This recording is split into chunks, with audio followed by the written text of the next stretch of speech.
Good morning students, welcome back in my official channel Mathstone. Now I am going to start question number 3 exercise 4.2 of class 10. चलिए बेटा आज मैं question number 3 आपको बताने जा रहा हूँ। क्वेश्चन नंबर 3 क्या है चलिए देखते हैं। Find the two numbers whose sum is 27 and their product is 182. आपको दो नंबर ऐसी निकालनी है कि जिन दोनों का सम कितना दिया हुआ है 27 और प्रोडक्ट क्या दिया हुआ है 182. तो लेट अस कंसीडर दैट, तो let the first number be X. यदि हमारी फर्स्ट नंबर एक्स होगी तो सेकंड नंबर क्या होगा 27 माइनस एक्स। क्यों? क्योंकि दो नंबर का सम कितना है, दो नंबर का सम कितना है 27। तो अगर एक को x कंसीडर करते हैं तो दूसरी को क्या कंसीडर करेंगे 27 माइनस एक्स। तो let the first number be x and then second number be क्या हो जाएगा बेटा 27 माइनस एक्स। अब according to question given that the product of x and x minus T, x 27 minus X is 182 according to question. अब question क्या कह रहा है बेटा कि दोनों का प्रोडक्ट जो है x और 27 माइनस एक्स का जो प्रोडक्ट है 182 है। अब ब्रैकेट ओपन करेंगे तो क्या मिलेगा 27x माइनस एक्स स्क्वायर और इसको इधर कर लेंगे तो माइनस 182 इज इक्वल टू क्या होगा 0 होगा। माइनस से जब दोनों साइड को हम डिवाइड करेंगे तो क्या मिलेगा एक्स स्क्वायर और ये आपका क्या हो जाएगा बेटा, ये जो प्लस है ये माइनस हो जाएगा 27x और प्लस 182 इज इक्वल टू 0। देखो ये और ये प्लस हो जाएगा और ये क्या हो जाएगा माइनस हो जाएगा। लेकिन कैसे लिखते हैं तो पहले x का मैक्सिमम घात, उसके बाद उससे कम और लास्ट में जिसके पास x नहीं होता है उसको, ऐसे अरेंज करने का सिस्टम है। अब मैंने आपको क्या बताया था कि यदि x स्क्वायर का कोफिशिएंट क्या हो 1 हो तो कोई मतलब ही नहीं होता है।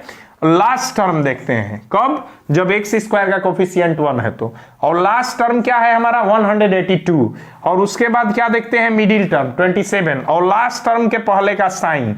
तो लास्ट टर्म का पहले का साइन क्या है, लास्ट टर्म के पहले का साइन है प्लस, इसलिए हम 182 को ऐसे 2 पार्ट्स में डिवाइड करेंगे जिनका प्रोडक्ट 182 होगा और सम क्या होगा 27 होगा।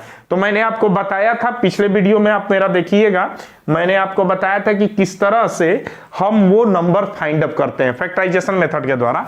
फिलहाल मैं आपको बता रहा हूं कि 182 को ऐसे कि 182 ऐसे किन दो संख्याओं का मल्टीप्लीकेशन होगा और जिनका सम क्या होगा 27। तो 14 और 13 इन दोनों को मल्टीप्लाई करेंगे तो 27 मिलेगा, मल्टीप्लाई करेंगे तो 182 मिलेगा और जब सम करेंगे तो 27 मिलेगा। तो यहां एक्स स्क्वायर माइनस 27 के स्पेस पर ब्रैकेट बना लेंगे और 14 plus 13x plus 182 is equal to क्या हो जाएगा 0। ब्रैकेट तोड़ेंगे तो x square minus 14x minus 13x और प्लस 182 इज इक्वल टू क्या होगा बेटा 0। अब इसमें हम x कॉमन करेंगे तो यहां क्या मिलेगा हमको x माइनस 14 और इसमें क्या करेंगे माइनस 13 कॉमन करेंगे तो x माइनस क्या मिलेगा हमको 14 इज इक्वल टू 0। तो एक ब्रैकेट में हमारा x माइनस 14 और अनदर ब्रैकेट में x minus 30 is equal to 0। और जब एक एक करके इनको 0 कंसीडर करेंगे कि x माइनस अगर 40 को हम 0 कंसीडर करते हैं बेटा तो x का वैल्यू क्या मिलेगा 14। तो इसका मतलब क्या होगा कि यदि हमारी फर्स्ट नंबर क्या है 14 है तो सेकेंड नंबर क्या हो जाएगा 13। और यदि अब अगर देन क्या होगा, अगर x माइनस 13 को हम 0 कंसीडर करें तो x का वैल्यू क्या आएगा 13। तो अगर हमारा फर्स्ट नंबर यहां 14 के स्पेस पर जब 13 हो तो सेकंड नंबर क्या मिल जाएगा बेटा 14। तो hence the number be, hence the numbers be क्या हो सकता है, तो फर्स्ट नंबर क्या हो जाएगा बेटा, फर्स्ट नंबर आपका 14 भी हो सकता है 13 भी हो सकता है। तो जब सेकेंड नंबर क्या होगा, जब ये 14 होगा तो वो 13 होगा और जब ये 13 होगा तो ये क्या होगा 14 होगा। नेक्स्ट क्वेश्चन देखते हैं बेटा। नेक्स्ट क्वेश्चन का मतलब है क्वेश्चन नंबर 4। अब देखो क्वेश्चन नंबर 4 देखेंगे कि इससे किस तरह से क्या है डिफरेंस है। चलिए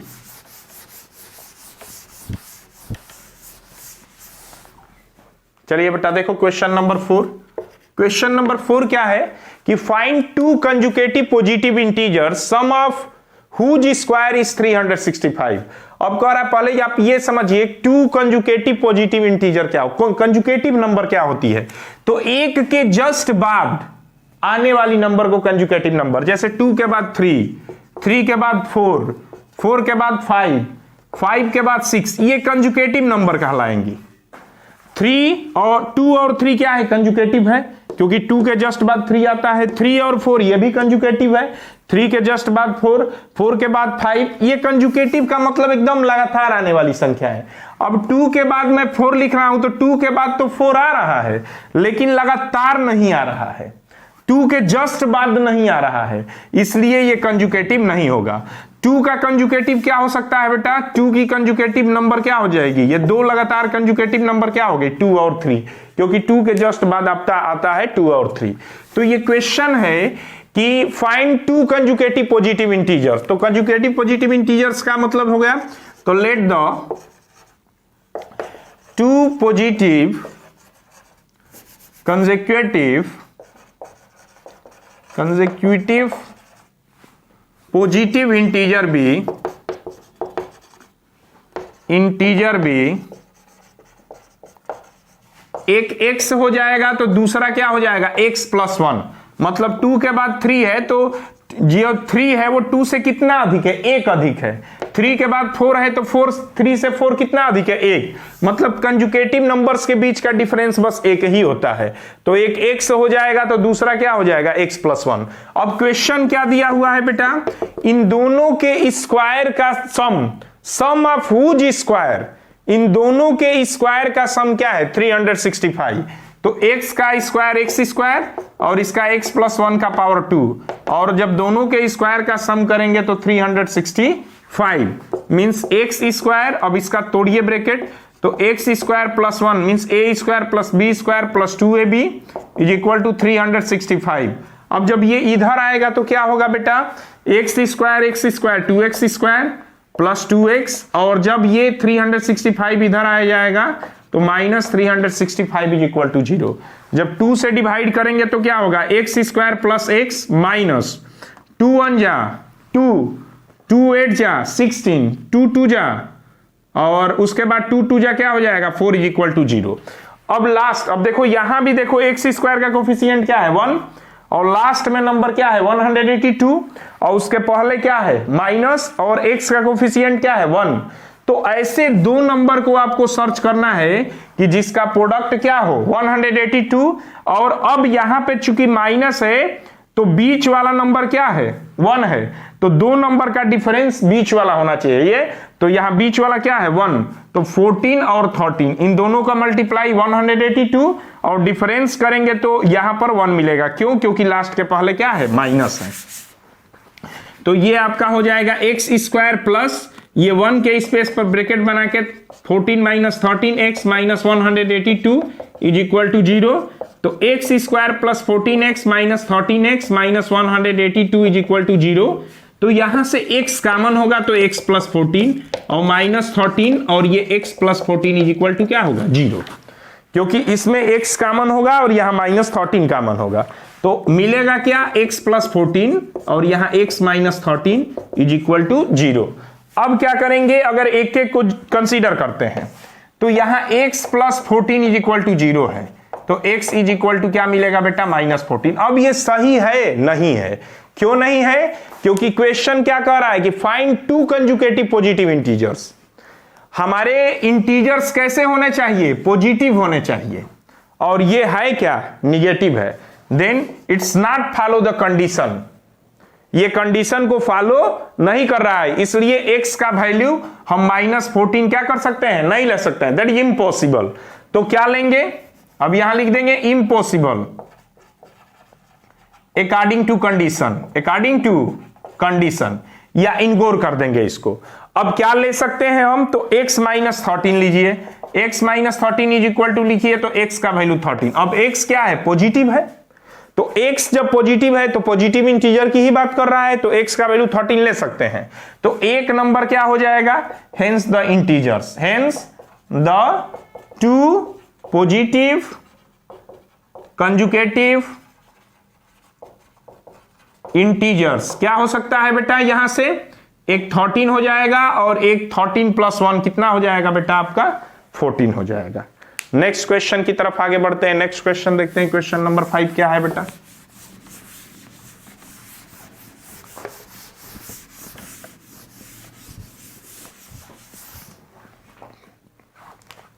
क्वेश्चन नंबर 5 देखिए, क्वेश्चन नंबर 5 जो दिया हुआ है बेटा, the altitude of a right angle triangle is 7 centimetre less than its base.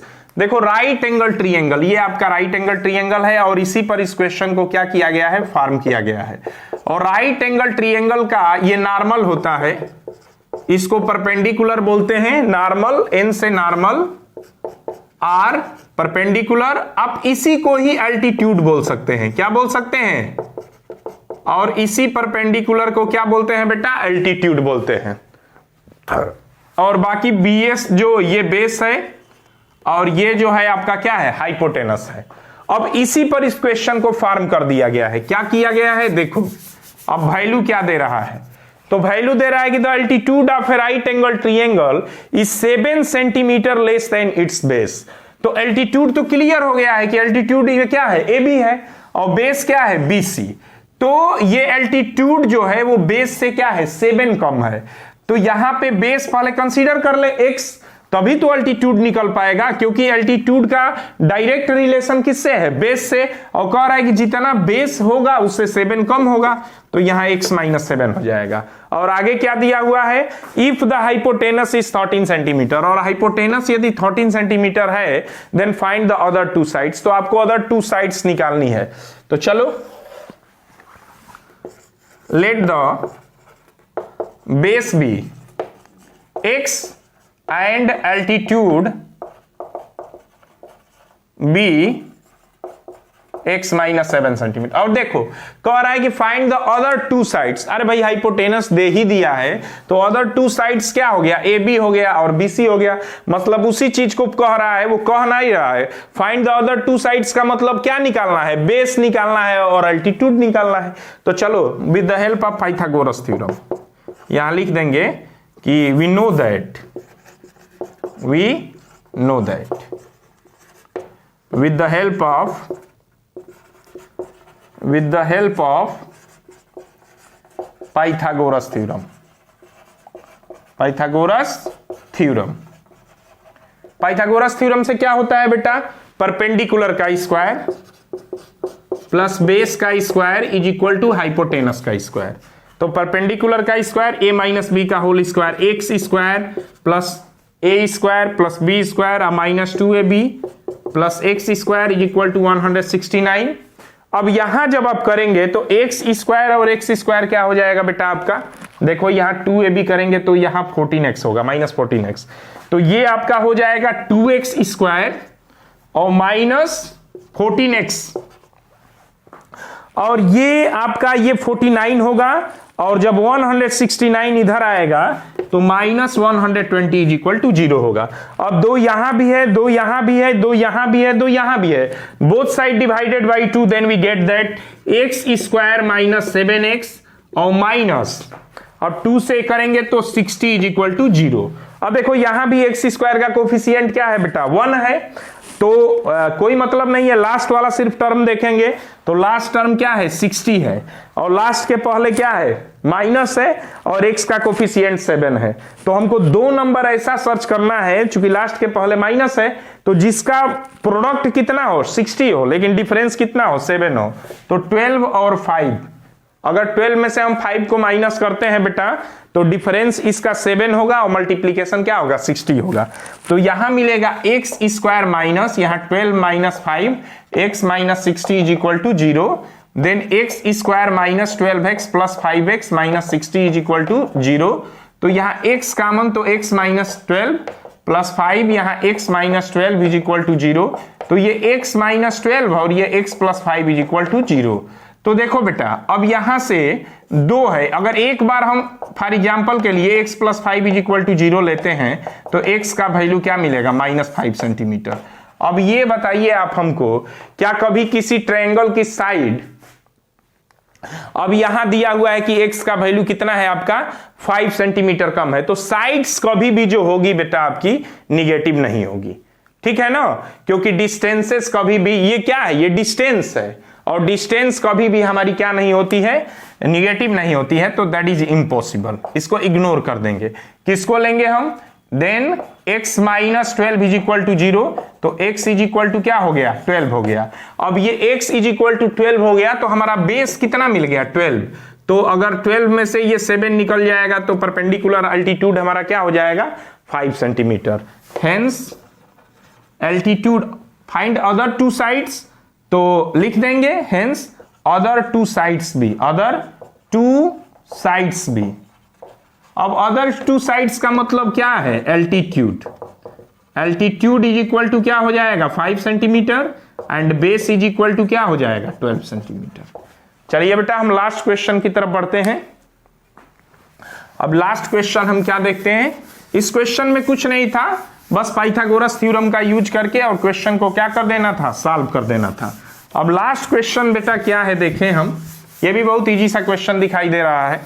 देखो लास्ट क्वेश्चन, बस ये क्वेश्चन बड़े हो तो उससे कोई मतलब नहीं है, उसको ठीक से अगर हम किसी भी क्वेश्चन को पढ़ लेंगे बेटा तो 60% हम ऐसे ही सॉल्व कर लेते हैं, क्योंकि एक कहानी भी है, आप जानते होंगे कि confidence is half of the victory.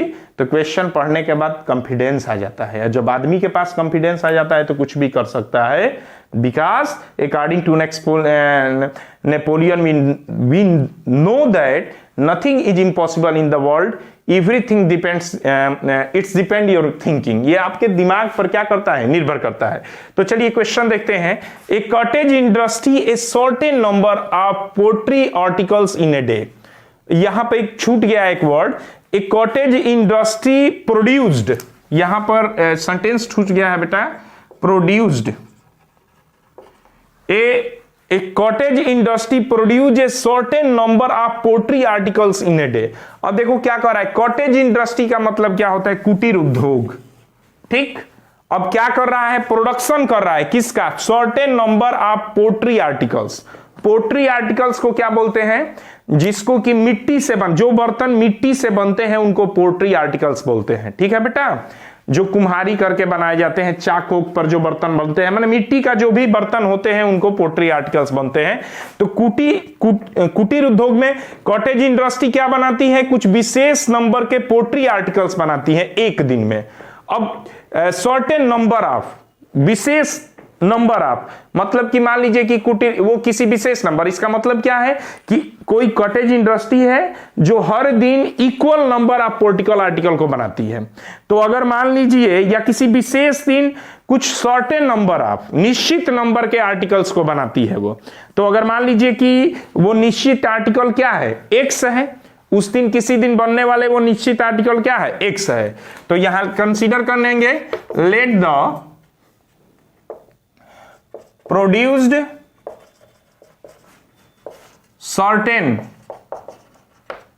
articles bx।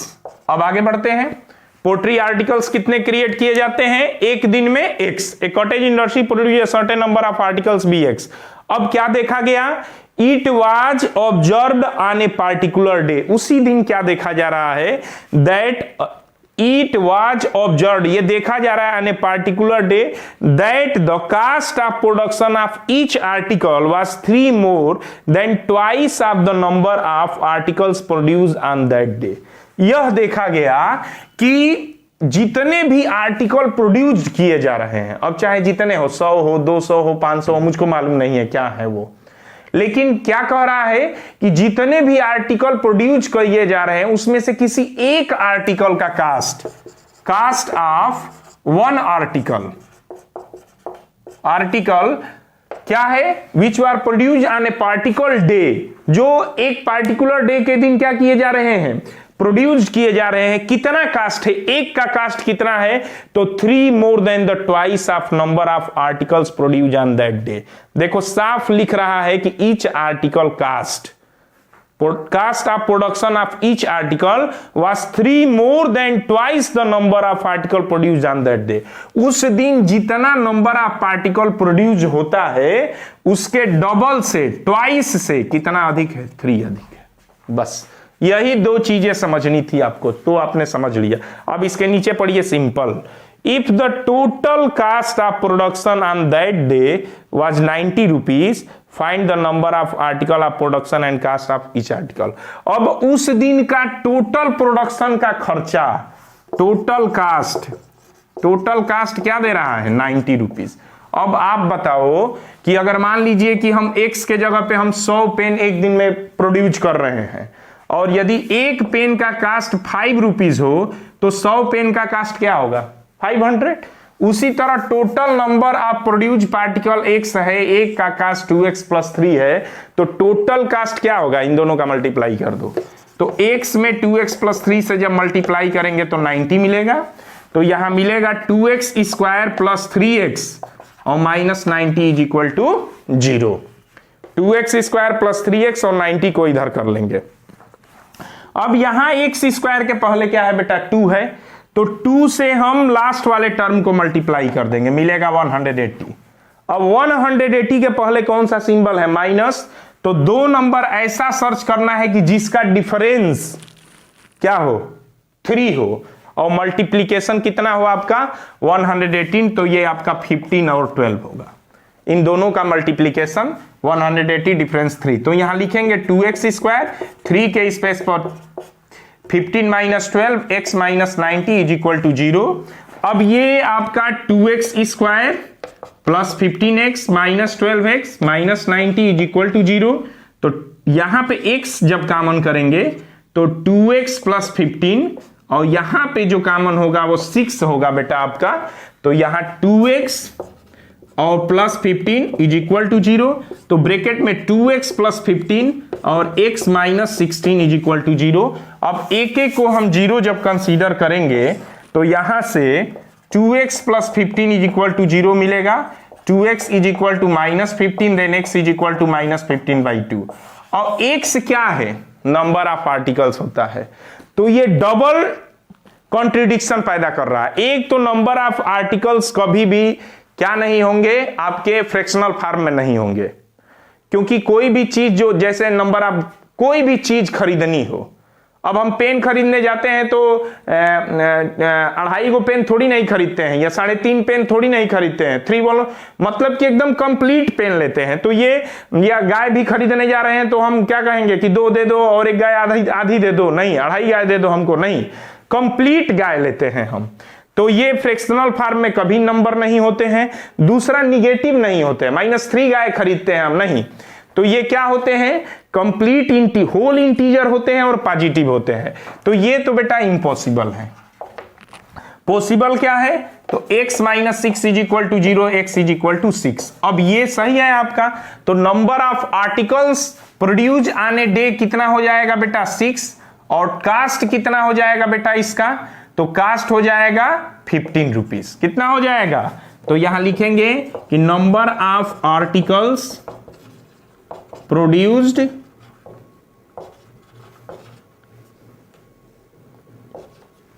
In A particular day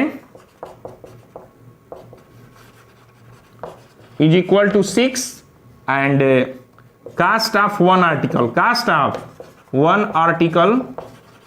= 15 rupees. तो आज के लिए बस इतना ही। और बेटा आप लोग से मैं बताने जा रहा हूं कि बहुत ही जल्दी इसी चैनल पे एयरफोर्स ने भी SSC, banking, railway, NTPC, NDA, इन तमाम बैचों के लिए कंप्लीट, चाहे टेट और सुपर टेट हो, उसके लिए जीएस और जीके का बैच स्टार्ट होगा, और उसके बाद से मैथमेटिक्स और रीजनिंग का क्लास चलेगा। सो आप लोग इस पर कंटिन्यू करिए और भी लोगों से बताइए, ताकि अधिक से अधिक मात्रा में इस चैनल पर जुड़ के लाभ उठा सके और सक्सेस हो